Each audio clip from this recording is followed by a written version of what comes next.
ගත වූ දින කිහිපය වගේම ඔයාට කතා කරන මේ මොහොතේත් හිතට දැනෙන්නේ හරි වේදනාබර හැඟීමක්. ගෙවී ගිය කාල සීමාවේ අසන්න, දකින්න, විඳින්න ලැබුණේ සතුටුදායක කාරණා නෙවෙයි. රටක් විදිහට මුහුණ දීමට සිද්ධ වුණු ආපදා තත්ත්වයත් එක්ක එකිනෙකාට උදව් කරගනිමින් නැවත නැගී සිටින්න අපිට සිද්ධ වෙනවා. ඉතින් ආයෙමත් අපි නැගිටින්න ඕනි. වැටුණු තැන්වලින් නැගිටින්නම ඕනි. ඉතින් දුවේ පුතේ නංගියේ මල්ලියේ මේ වෙලාවේ ඔයාට හැමදේම අත්හරින්න හිතෙනවා ඇති නේද? පාඩම් පොතේ අකුරු වලට වඩා ජීවිතේ ප්‍රශ්න විශාලයි කියලා හිතෙනවා ඇති.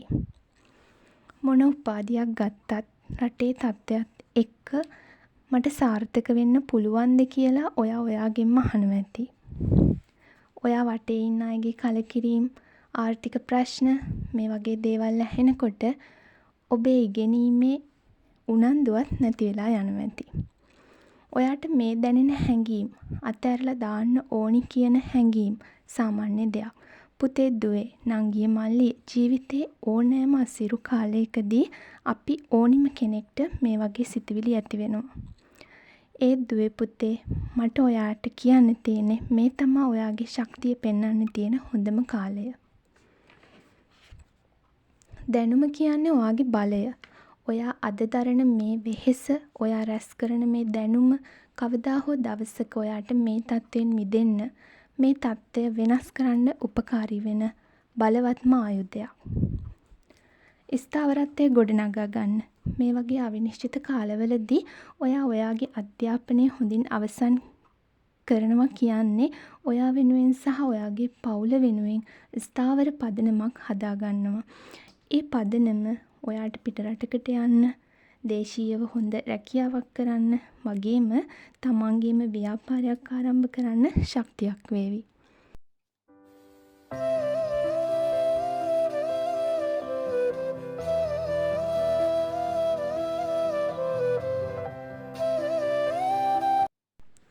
ඉතින් සෑම බිඳවැටීමකටම නැගිටීමක් තියෙනවා.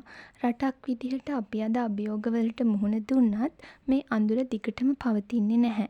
ඔයා මේ අමාරු කාලය තුලත් ඉගෙනීම අත නොහැර සිටියොත් රට යථා තත්ත්වයට පත් වෙද්දී අලුතින් ගොඩනැගීමේ කාර්යයට නායකත්වය දෙන්න පුළුවන් වෙන්නේ දැනුමෙන් පිරිපුන් ඔයාටමයි.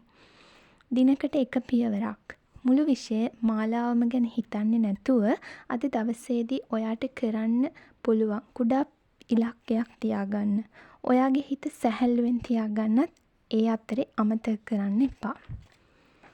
ඉතින් මේ වෙලාවේ ඔයා තනි වෙලා නැහැ.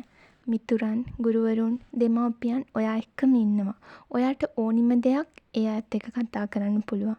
උසස් පෙළ ලියන ඔයාට නැති වුණු නෝට්ස් වගේ දේවල් ගන්න මේ වෙද්දිත් විවිධ වැඩපිළිවෙළවල් හදලා තියෙන්නේ.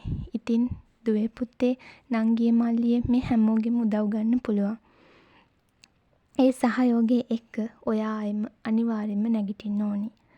ඉතින් ඔයා අනිවාර්යෙන්ම මේ ගමන ජයග්‍රහණය කරන්නම ඕනි. ඉදිරියට යන්නම ඕනි. ශක්තිමත්ව නැගී සිටින්න ඕනි. හිත හයිය කරන් ඔයාගේ උපරිම ශක්තිය යොදවලා මේ ගමන අවසානයේ ඔයා ජයග්‍රාහකයෙක් වෙන්නම ඕනි.